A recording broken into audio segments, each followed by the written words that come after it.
Hello, কেমন আছো তোমরা সবাই? চলো আজকে তোমাদের সাথে মায়ের হাতের একটা কাঁকড়ার রেসিপি শেয়ার করি।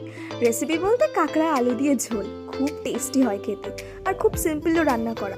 প্রথমে পেঁয়াজগুলো ভালো করে ভেজে নিতে হবে, তার মধ্যে ওই তো একটু রসুন বাটা একটু আদা বাটা দিয়ে ভালো করে কষিয়ে নুন হলুদ লঙ্কা জিরে এগুলো সব দিয়ে দিতে হবে। আর এইগুলো না আমাদের বাড়িতে পুরো আমার বাবা পুকুর থেকে ধরেছে, এই এত বড় বড় সাইজের কাঁকড়া চিংড়ি মাছ সবগুলো। আর এগুলো মা ভালো কেটে ধুইয়ে আর নুন হলুদ দিয়ে ভেজে রেখেছিল। তারপরে ওই কষানো মশলাটার মধ্যে এগুলো ভালো করে দিয়ে খানিকক্ষণ কষিয়ে নিতে হবে।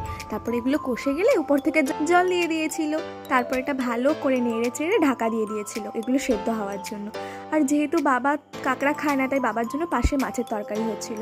আর এগুলো ভালো করে সেদ্ধ হয়ে গেলে উপর থেকে গরম মশলা ছড়িয়ে নামিয়ে নিতে হবে। আমাদের রেডি কাঁকড়ার তরকারি, খুব টেস্টি হয়েছিল। আর এই কাঁকড়াটা না মা ভেঙেছিল, আমার এতটা সাহস নেই যে এটা আমি ভাঙবো। তো ভিডিওটা লাইক করো, চ্যানেলকে সাবস্ক্রাইব করো, টাটা।